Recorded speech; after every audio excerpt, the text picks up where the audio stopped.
Nico, we are recording this about, I don't know, less than an hour maybe after the trade deadline has passed. You know, as well as anybody else, what this time of year feels like. Right. What's it been like? Yeah, I think it's a little different probably for every player, depending on, the situation that you're in. A lot of things go into that. Your performance, obviously, your contract, team needs and stuff. Like for me personally, this year I was in a much different position than last year. Like I wasn't really stressed about this year's trade deadline too much.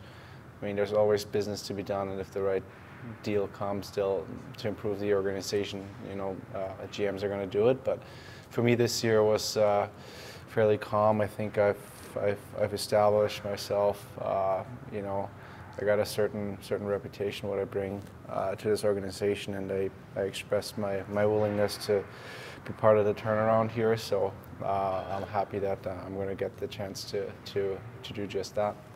Well, let's talk about that. When you were first contacted by Mike Grier, you bought in, obviously. Yeah. Why? Well, it's twofold, obviously. Certainly, having the opportunity to win a cup with Colorado last year certainly, put me in a little bit of different echelon of a player. I think that's just, you gotta, that's something that only a few players have the privilege to go through a cup run like that and to win it at the end. So there's certainly a level of respect that's associated with players that go through that. And, for me, I wanted to take the next step as a player in my career. I think in my 2.5, 3 years in Minnesota, I've shown I can play that fourth line role. It was a lot of north-south and dumping pucks and chasing pucks.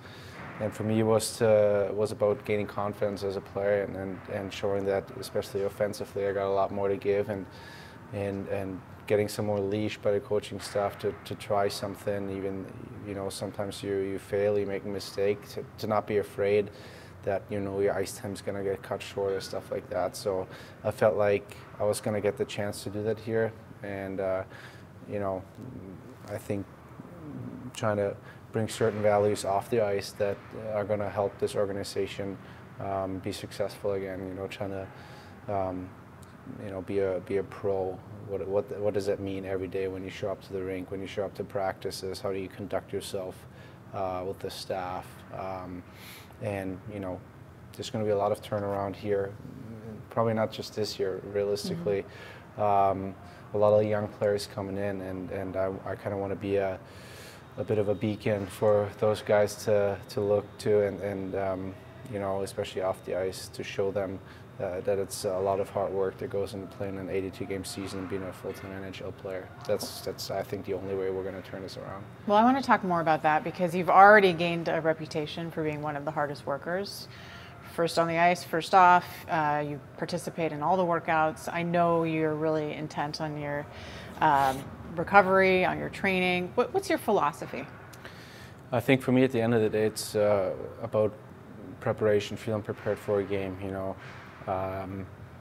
There's a lot of different aspects that go into the game, and as an individual, you can't always control most of the stuff. You can't control realistically. You can only control what you do day in and day out, and sometimes you prepare and you do all the right things, and at the end of the day, you maybe not have the best game in the world, but then I can at least go home, or after the game I can look in the mirror and honestly tell myself I did everything I could to prepare, and then I can sleep at night. And so for me, that's the best feeling.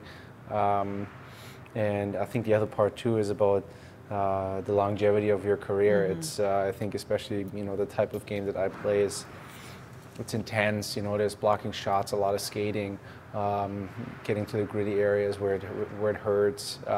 So I got to take care of my body to give myself the best chance to have a healthy career, and also to don't miss games. Obviously sometimes there's injuries that you can't control, but I think there's a certain aspect of stuff when it comes to strains and stuff like that, preparation, stretching, warm-ups, your nutrition, your sleep.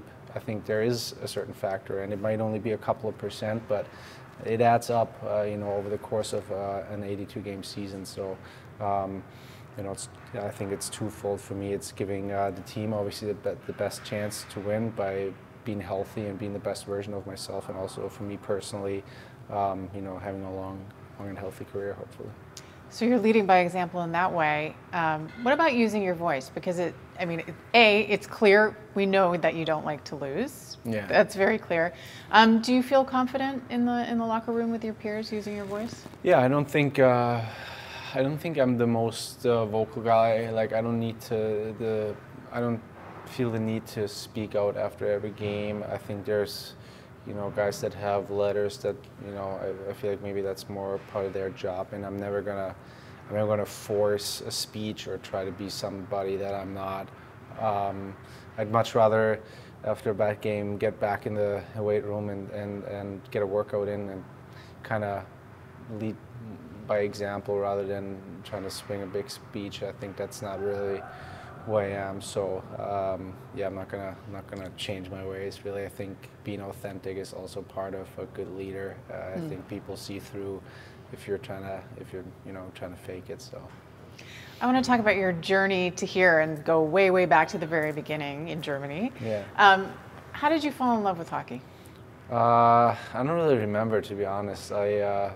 Parents put me on the ice, and they did the same thing with my two brothers. I think I was 2 or 3 years old, so it's not really a conscious memory that I have. A lot of roller hockey. We kind of lived at the end of a cul-de-sac, so not a lot of cars driving by, so it would be street hockey almost every day in the summer. They kind of made that decision for me, really. I think they both played soccer, actually. I think they were just big hockey fans, and that decision was made for me, and turned out to be a pretty good one. Let's just put this to rest once and for all. No relation to Marco Sturm. How many times have you been asked that? Is Marco Sturm your dad? It's calmed down a little bit. I think especially here, people know. But every once in a while, I'll still get the question. I think that might stick with me for the rest of my career. Probably. So you made the decision when you were quite young that you were going to take your skills and play in the United States. And was NCAA always the route you wanted to pursue? Not even so much hockey at that time. I wasn't really. My career was at a totally different point. I actually just wanted to go to school here. I think that was the big part for me. I wanted to kind of get out of my comfort zone, get away from home, and then just try something totally different. And ideally, I wanted to stick to hockey, maybe have the chance after school to play semi-pro or maybe pro. Certainly wasn't looking at the NHL at that time. It was far, far away. And the goals just kind of changed along the way. It was a long journey, and first it was about, playing junior hockey, and then getting to the highest level there, and then earning a scholarship, and then you get your first NHL camp invite, and then it's like, okay, you kind of just take one step every time, try to get better as a player every year, and at one point, it certainly crosses your mind, hey, I might have a chance here to make it to the NHL, and certainly when you kind of taste blood there for the first time, maybe when you're at your first development camp and you put on an NHL sweater, even though it's only a practice sweater, you certainly develop a certain hunger for being in this league. Because some players, and probably more North American players who grow up with the sort of tier of hockey and the trajectory, players who are undrafted can have a chip on their shoulder and feel like they have something to prove eternally. Yeah. But that doesn't seem like the way you are. I certainly always felt like I didn't have much to lose. My career when I was 18, I was at the point where I could have tried to turn pro in Germany, but realistically at the time I could have maybe played in the second division, and I made at that time the decision that school was more important actually, and I never, I always felt comfortable with that underdog mentality kind of. Certainly at this point I'm trying to get a little bit away from that and develop some confidence. I know what I bring to the table, so you don't always have to make yourself smaller than you are. But being an undrafted free agent, certainly I had a ton of options coming out of college, so that was kind of nice. I think at the end of the day, development is different for every player. Like I said, I know guys that were ready for pro hockey when they were 18. I didn't become a pro hockey player, I think, till I was 24. So I needed to fill a frame and get bigger, get stronger. College hockey gave me the opportunity to develop for 3 years in my early 20s. So if you're ready at 18, that's great, and if not, there's plenty of other options out there. So we know kind of how the rest of it goes, and you end up in Colorado. We know what happened there. Yeah. You're about to meet them for the first time, which also means I think you're getting a ring. Yeah. I mean, do you have butterflies? Like, what do you think that's going to feel like? Yeah, it's gonna be a special moment after the game. Like I said, there was 4 months there that I'll never forget.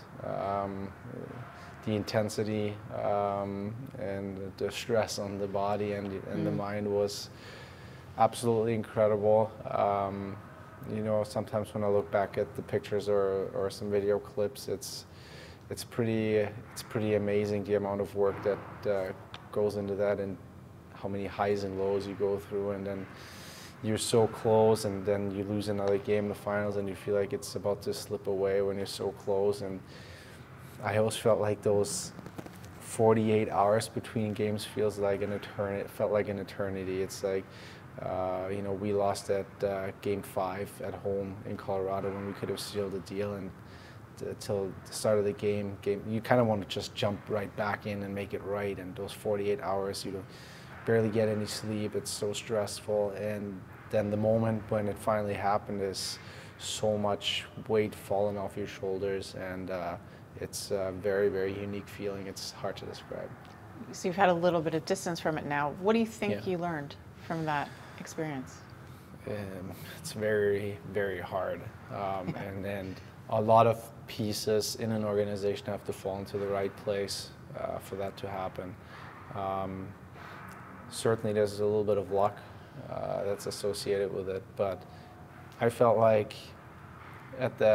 in that team, in that organization, everybody knew exactly what their job was. There was never a shed of doubt when you walked into the rink every day what your responsibilities are, where your spot in the lineup is. Certainly, guys got injured and there were guys popping in and out of the lineup, but I knew exactly what I had to do. I didn't have, I was playing my 8-9 minutes, win my face-offs, kill penalties, and don't get scored on. And everything else I didn't have to worry about. Nathan McKinnon, he's worried about the power play and scoring. He's not worried about the penalty kill, and so on and so forth. So you can go down the lineup, and everybody knew exactly what their job was. And it's a grind. Like I said, there's a lot of highs and lows over those 4 months, and it seems, especially those 2, 3, or 2 weeks in the finals, it seems like an eternity till the final buzzer sounds. I think the best part of it is always seeing your family after. That was my favorite part. Well, and you got to experience your day with the cup. Yeah. Was that for your family, really? I mean, that's sort of, did you feel like it was dedicated to them?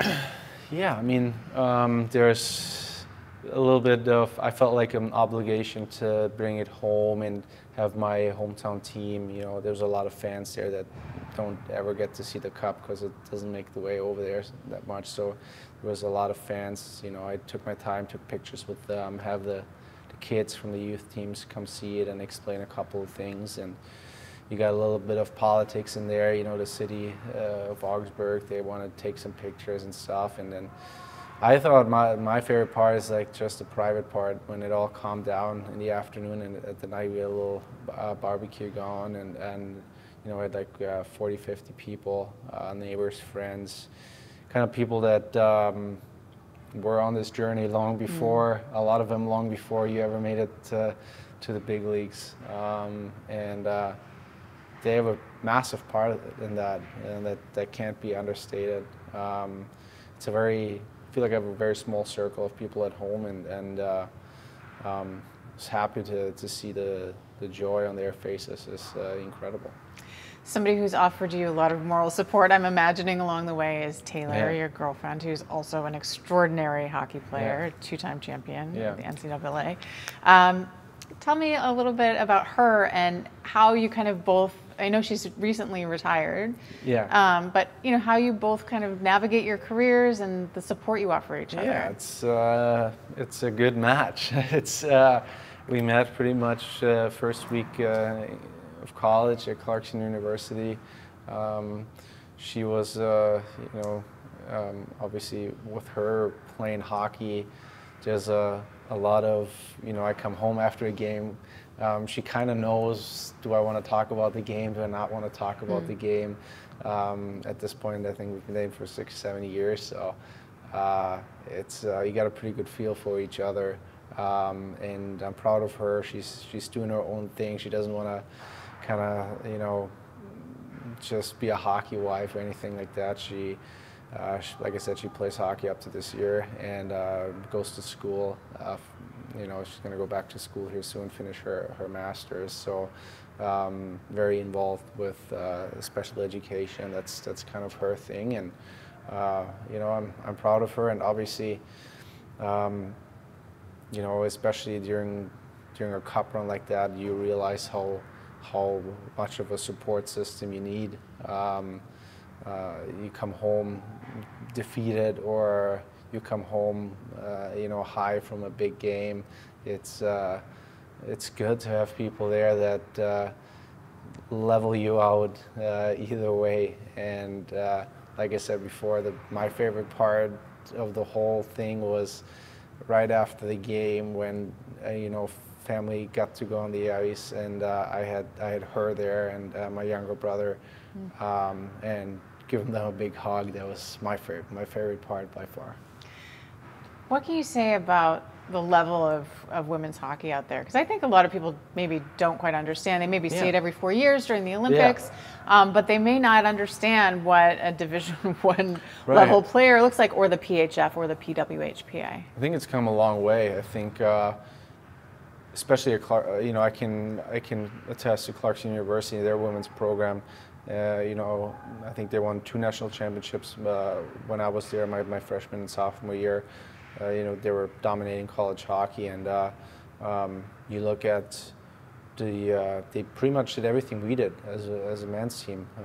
The same workouts, they got the same facilities, the same nutrition.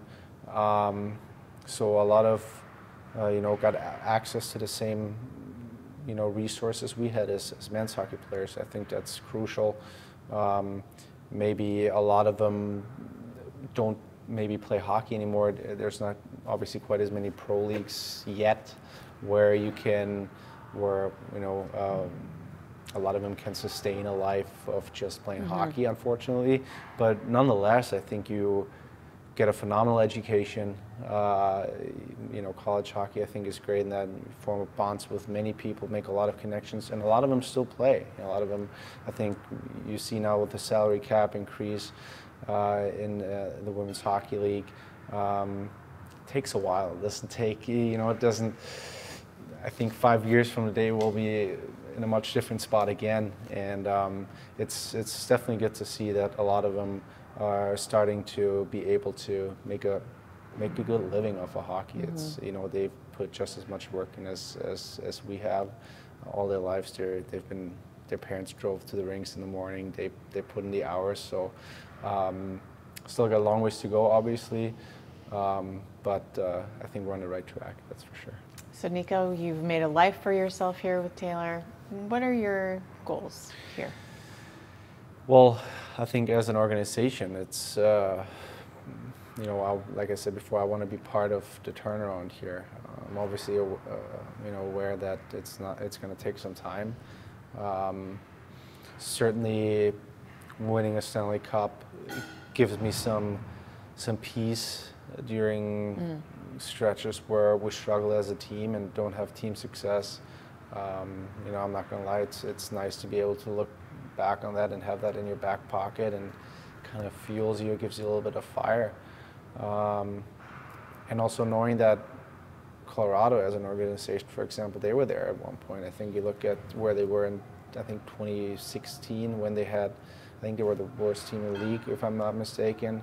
One of the worst. I think they had like 40 points. So, you know, it just being part of something. Hopefully, you know, I'm going to turn 28 soon, so I still have a lot of years hopefully left in this league, and I've had a lot of good talks with coaches and management here, and like I said before, I expressed my willingness and desire to be a big building block in what we're trying to do here. Well, I have no doubt that is true and will be true for a while. So, Nico, thanks for this. Thank you.